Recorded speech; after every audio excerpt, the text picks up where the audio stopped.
Hello friends, good morning. Welcome to my channel. आज की इस वीडियो में हम संविधान की प्रस्तावना, जो भारतीय इतिहास का सबसे बहुत इंपॉर्टेंट टॉपिक है, जो आपके आने वाले सभी एग्जाम्स के लिए काफी ज्यादा हेल्पफुल है। अगर आप किसी भी एग्जाम्स की तैयारी कर रहे हैं तो यहाँ से क्वेश्चन 100% एग्जाम में जरूर पूछे जाते हैं। तो सबसे पहले हम इसमें देखेंगे कि भारत का जो संविधान है, जो उद्देशिका है, उसमें क्या लिखा हुआ है। तो हम देखते हैं, यहाँ लिखा है, हम भारत के लोग भारत को एक संपूर्ण प्रभुत्व संपन्न समाजवादी पंथ निरपेक्ष लोकतंत्रात्मक गणराज्य बनाने के लिए उसके समस्त नागरिकों को सामाजिक, आर्थिक और राजनीतिक न्याय, विचार, अभिव्यक्ति, विश्वास, धर्म, उपासना की स्वतंत्रता, प्रतिष्ठा और अवसर की समता प्राप्त कराने के लिए तथा उन समय व्यक्ति की गरिमा और राष्ट्र की एकता और अखंडता सुनिश्चित करने वाली बंधुता बढ़ाने के लिए दृढ़ संकल्प होकर अपनी संविधान सभा में आज तारीख 26 नवंबर 1949 ईस्वी, यानी कि इसकी तिथि हो जाएगी मिति मार्क्सिस शुक्ला को संवत 2006 विक्रमी को एतद द्वारा इस संविधान को अंगीकृत अधिनियमित और आत्मसमर्पित करते हैं। ये हमारे भारतीय संविधान की उद्देशिका में लिखा हुआ है। देखिए, इसके अंदर जो 3-4 पॉइंट है वो पहले नहीं जोड़े थे। 42वां जो संविधान संशोधन आया था उसके अंतर्गत इनको जोड़ा गया था, जिसमें हो जाएगा कि समाजवादी पंथ निरपेक्ष लोकतंत्रात्मक गणराज्य और अखंडता। इनको 42वां जो संविधान संशोधन हुआ था उसके अंदर इनमें 3 पार्ट को जोड़ा गया था। ये हमारे संविधान के उद्देश्य में लिखा हुआ है। इसके बाद देखिए, हम इम्पोर्टेंट जो क्वेश्चन है संविधान से प्रस्तावना से जो बन सकते हैं, जो एग्जाम में काफी ज्यादा आए हुए क्वेश्चन हैं, तो उनको ही कवर करेंगे। तो चलिए क्वेश्चन स्टार्ट करते हैं फर्स्ट क्वेश्चन से। फर्स्ट क्वेश्चन है, भारतीय संविधान के किस भाग को उसकी आत्मा की आख्या प्रदान की गई है। इसका राइट आंसर हो जाएगा प्रस्तावना, यानी कि जो प्रस्तावना थी भारतीय संविधान की आत्मा कहा गया है। नेक्स्ट क्वेश्चन है, संविधान निर्माताओं ने किस पर विशेष ध्यान दिया था। जो संविधान के निर्माता थे उन्होंने सबसे ज्यादा ध्यान दिया था संविधान की प्रस्तावना पर। नेक्स्ट क्वेश्चन है, धर्मनिरपेक्षता का अर्थ क्या है। तो जो धर्मनिरपेक्षता है इसका अर्थ होता है कि राज्य सरकार द्वारा किसी धर्म को स्वीकार नहीं करना, यानी कि जो राज्य सरकार होती है ये किसी भी एक धर्म को मान्यता नहीं देती, उनके लिए सभी धर्म बराबर होने चाहिए। धर्मनिरपेक्षता का अर्थ हो जाएगा। नेक्स्ट है, भारत एक धर्मनिरपेक्ष राज्य है। इसका मतलब है कि भारतीय राज्य, भारत जो है एक धर्मनिरपेक्ष राज्य। इसका क्या अर्थ होगा, इसका अर्थ हो जाएगा कि किसी निश्चित धर्म का ये समर्थन नहीं करता है, यानी कि इसके लिए सभी धर्म बराबर हैं। गणतंत्र होता है, देखिए गणतंत्र क्या होता है, इसका राइट आंसर हो जाएगा राज्य जहां पर अध्यक्ष वंशानुगत रूप से न हो। देखिए, जैसे पहले होता था कि जो राजा महाराजा होते थे उनके जो वंशानुगत होते थे, उनके जो राजा के बाद उसका बेटा राजा बनता था, ये गणतंत्र से पहले होता था। लेकिन जब गणतंत्र हुआ तो उसके बाद ऐसा कोई नहीं है। नेक्स्ट है, निम्नलिखित में से वे दो शब्द कौन से हैं जिनका समावेशन 42वें संविधान संशोधन द्वारा संविधान की उद्देशिका में किया गया था। देखिए, अभी मैंने आपको बताया था कि जिसमें 3 पार्ट थे वो 42वें संविधान संशोधन के द्वारा उद्देशिका में जोड़े गए थे। तो आप गेस करिए। तो देखिए, इसका राइट आंसर हो जाएगा समाजवादी और धर्मनिरपेक्ष, जिनको 42वें संविधान संशोधन के द्वारा संविधान की उद्देशिका में जोड़ा गया है। नेक्स्ट है, भारतीय संविधान की प्रस्तावना में भारत को किस रूप में घोषित किया गया है। भारतीय संविधान की जो प्रस्तावना है उसमें भारत को घोषित किया गया है कि भारत एक प्रभुत्व संपन्न समाजवादी धर्मनिरपेक्ष और प्रजातांत्रिक गणराज्य है। नेक्स्ट है, भारत एक गणतंत्र है। इसका क्या अर्थ है, भारत में जो वंशानुगत शासक नहीं है, ये इसका राइट आंसर हो जाएगा। नेक्स्ट है, निम्नलिखित में से कौन सा शब्द भारत के संविधान की उद्देशिका में नहीं है।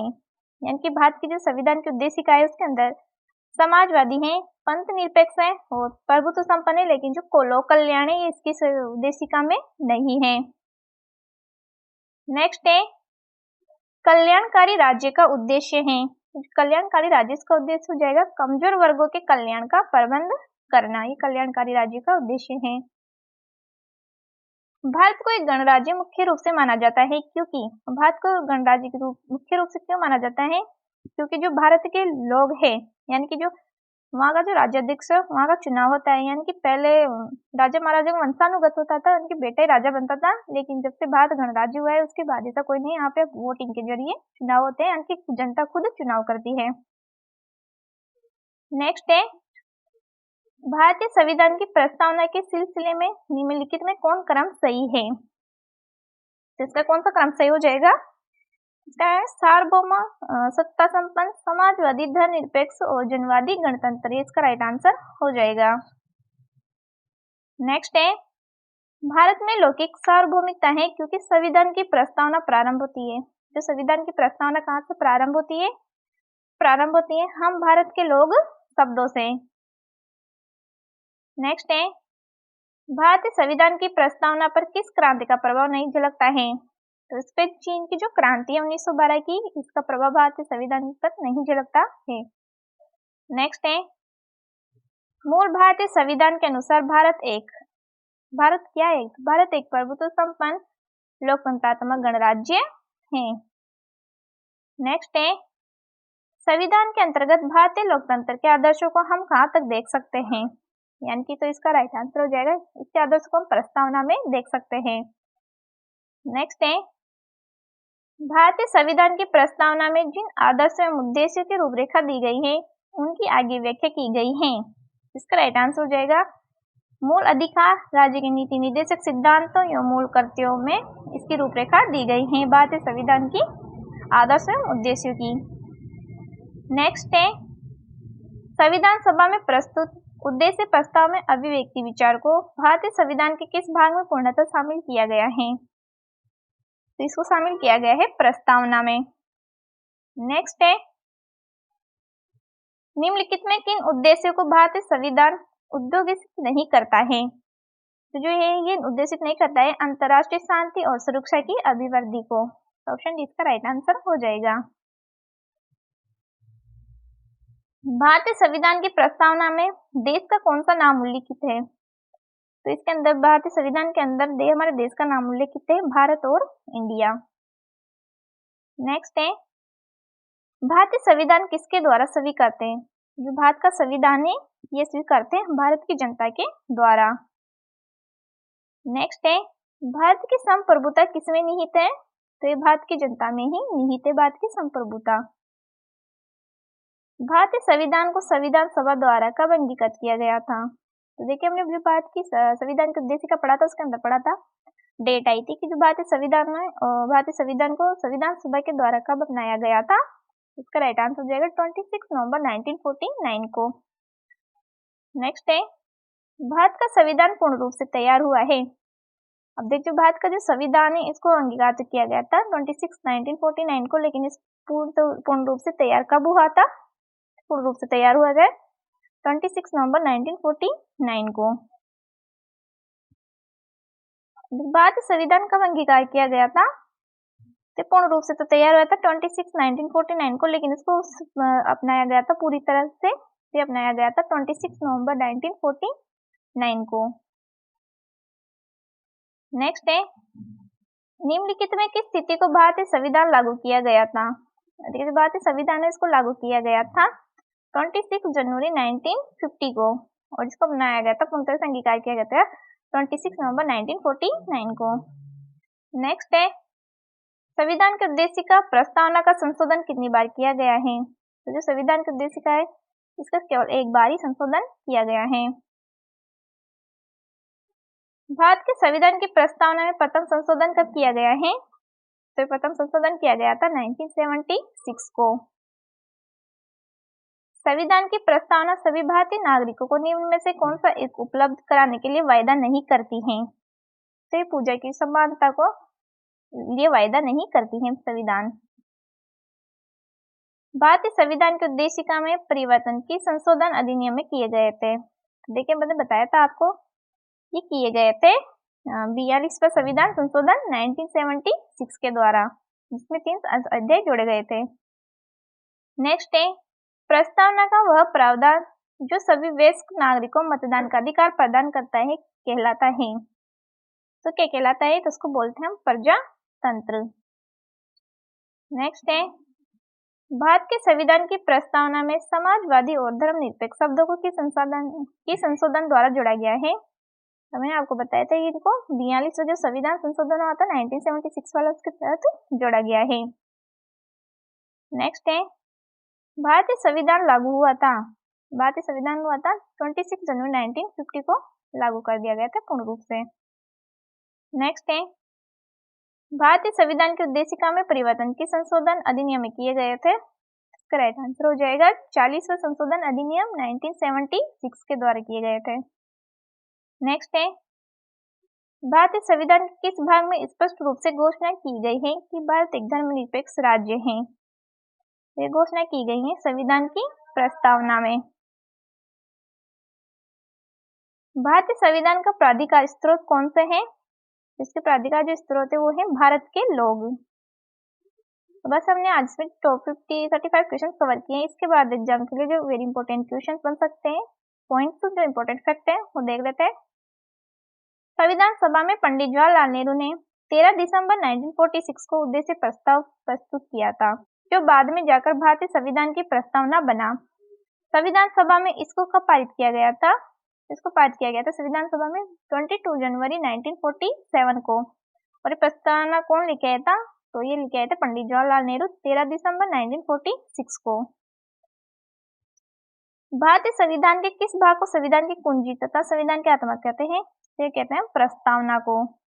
प्रस्तावना को भारतीय संविधान की कुंजी और संविधान की आत्मा कहते हैं। नेक्स्ट है, भारतीय संविधान की प्रस्तावना को किसने आत्मा के नाम से संबोधित किया था? तो ये कहने वाले थे डॉक्टर ठाकुर प्रसाद भार्गव। भारतीय संविधान के किस भाग में इसके लागू होने की तिथि अर्थात 26 नवंबर 1949 का उल्लेख किया गया है? तो उल्लेख किया गया है प्रस्तावना में। भारतीय संविधान के निर्माताओं के मन तथा आदर्शों की झलक कहाँ मिलती है? तो मिलती है प्रस्तावना के अंदर। प्रस्तावना का वह प्रावधान जो सभी वयस्क नागरिकों को मतदान का अधिकार प्रदान करता है क्या कहलाता है? तो कहलाता है प्रजातंत्र। नेक्स्ट है, प्रस्तावना में उल्लिखित शब्दावली हम भारत के लोग किस संविधान का अनुसरण करता है? तो कहता है संयुक्त राज्य अमेरिका के संविधान का। भारतीय संविधान की प्रस्तावना में सामाजिक, आर्थिक व राजनीतिक न्याय को कहां से लिया गया है? तो लिए गए हैं 1917 की जो रूसी क्रांति है वहां से लिए गए हैं सामाजिक, आर्थिक और राजनीतिक न्याय। भारतीय राष्ट्रीय कांग्रेस ने किस अधिवेशन में समाजवाद के अर्थ को स्पष्ट किया है? तो ये किया है 1955 का जो आवाड़ी अधिवेशन हुआ था उसके अंदर किया गया है। भारतीय संविधान की प्रस्तावना के क्या उद्देश्य हैं? इसके उद्देश्य स्वतंत्रता, समानता एवं बंधुता इस भारतीय संविधान की प्रस्तावना के उद्देश्य हैं। नेक्स्ट है, संविधान में किसी उपबंध के अस्पष्टता होने पर भारतीय न्यायालय किसका सहारा लेते हैं? तो ये लेते हैं प्रस्तावना का। क्या प्रस्तावना को न्यायालय में वैधानिक परिस्थिति प्राप्त है? तो इसको वैधानिक न्यायालय में वैधानिक परिस्थिति प्राप्त नहीं है। नेक्स्ट है, सर्वोच्च न्यायालय ने किस मामले में यह निर्णय दिया कि संविधान की प्रस्तावना को न्यायालय में परिवर्तित नहीं किया जा सकता? तो देने वाले थे यूनियन इंडिया बनाम मदन गोपाल वाद 1954 वाला जो था यूनियन इंडिया बनाम मदन गोपाल वाद, उसके अंदर किया गया था। नेक्स्ट है, किसने समाजवाद का स्पष्ट करते हुए कहा था कि हमारा उद्देश्य ऐसी योजना का निर्माण करना है जो समाज के समाजवादी संरचना पर आधारित हो, न कि समाजवाद पर? तो कहने वाले थे पंडित जवाहरलाल नेहरू। भारतीय संविधान की प्रस्तावना को केवल एक बार 42वें संविधान संशोधन अधिनियम 1976 द्वारा संशोधित किया गया था। इस संशोधन द्वारा इसमें जोड़े गए शब्द कौन से थे?